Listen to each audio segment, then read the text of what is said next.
Ating Jaw Life Trax 3. Good for newborn up to 30 to 35 kg. Proven and tested po na yan sa ganun pong weight. Recommended po namin po ito for big kids po talaga. So try po muna natin para makita po ninyo na proven po siya. So ako 67 kg as you can see. Ayan. Okay, check nyo po yung gulong, hindi siya flat. O hindi siya flat na flat. Ayan. Okay, and then magagalaw pa po ito. Ayan. So again, good for newborn po ito, up to 30 to 35 kg. Ayan. Compact folding po siya. Ayan. Heavy duty and easy to fold and unfold. So ito pa yung details po niya one by one. So unahin natin sa kanyang canopy. Ayan. Ito yung kanyang canopy.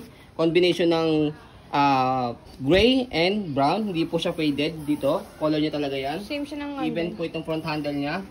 Same color po yan. And then pwede pa po siya i-extend. Meron siya zipper dito. Ayan. Para kita nyo po si baby at pumasok po yung hangin. Plus meron pa po siyang peekaboo. Dito. Ayan. Okay. So next natin sa pag-fold ng canopy. Pwede siyang by half. Ayan. Okay? And then, next natin, sa kanyang higaan or upuan. So, ayan po siya. Pag nakaupo, baba po muna natin yung kanyang leg rest. Ayan.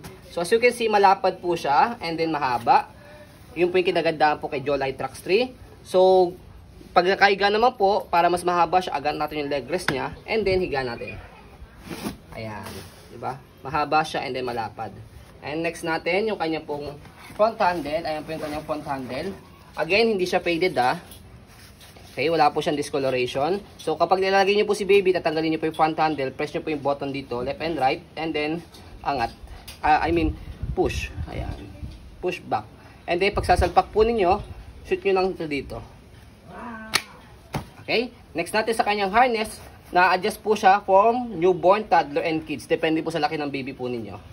Yan. Kaya meron po siya 3 butas. Next natin sa kanya pong harness pad. Ayan, kompleto po siya.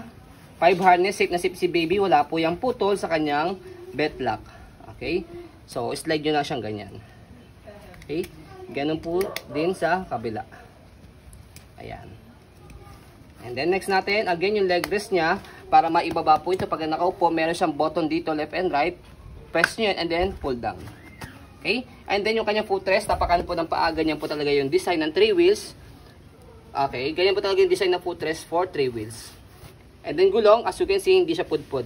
May mga spike pa siya rito. Okay, easy to maneuver, nag-swivel. Kung gusto niyo pong one way lang siya, itong color gray, baba nyo lang po ito. Ayan, para pagka inaantok or nakatulog si baby, pwede nyo po siyang ihele, hindi siya nag-swivel. Okay, para mag-swivel po ulit, angat nyo lang po siya. Ayan. So, ito po yung kanyang body frame from front to right side. Expect po, minimal scratch lang dahil pre-lap po siya but good condition. Ayan. Okay, next natin. Yan, kabilang side. Itong side niya. And then yung gulong. Okay na okay yung gulong. Wala siyang butas. Ayan. Okay.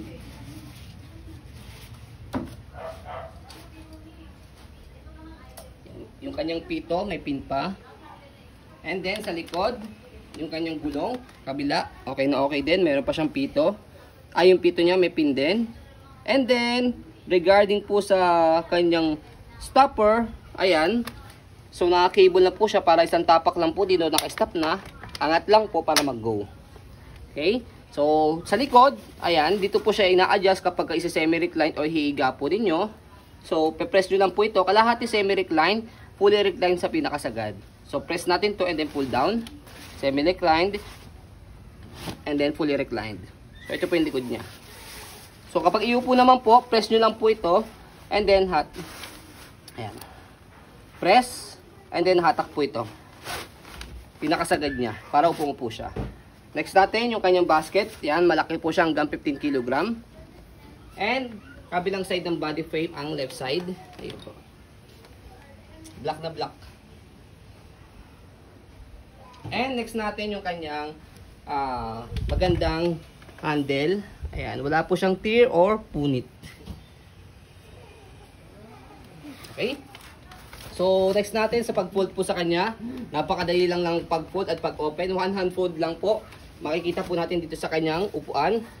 Ayan. May makikita kayo dito ang fold strap, push to lock. So, ito po yon sa loob. So, pe-press nyo po itong kulay gray. Pupush nyo po yan and then pull. Okay? So, try natin. Push and pull. Ayan. One hand lang. And then, next, ilock lang natin dito sa gilid. So, kung gusto niyo po siyang matayo, yung gulong niya kailangan naka-stopper. Stopper natin siya. And then, yung harapang gulong niya kailangan nakaganyang setup siya.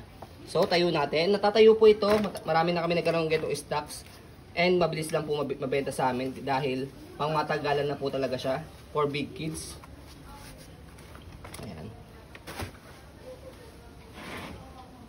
Hindi lang siya matayo dito sa lugar namin dahil hindi patag yung kanyang daan. Pero susubukan natin siyang itayo. Ayan, para hindi tayo mapahiya. May foam kasi. Meron siyang foam. May foam kasi siya. Doon mo itayo, sa semento. Taas natin. Sige. Pipiliin natin matayo siya para hindi tayo mapahiya.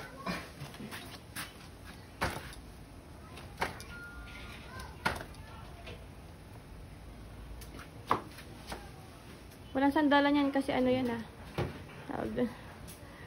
Ayan. Okay? Ayan, hindi naman tayo napahiya. So, sa pag-open po sa kanya, tanggalin lang po yung lock sa gilid, bubuka lang siya, and then, buka nyo lang po yung stroller. Gawin lang po siya sa pag-open saka sa pag-fold. Hindi po kayo mahirapan. Pwede din i-full wash. And then, by the way, nakalimutan po natin, fold natin muna ulit. Para hindi kayo mahirapan naman po sa pagbubuhat. Yan.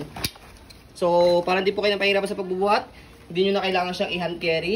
Tanggalin nyo lang po yung pagkaka-stopper niya. And then, pwede nyo na siyang itulak. Para siyang luggage type. Ayan. So, kahit may bit-bit po kayo, hawak nyo po si baby, tulak nyo lang yung stroller, hindi na po kayo mahirapang buhatin. Okay? And then, next natin, again sa pag-open, buka. And then, bubuka lang yung stroller. Ayan.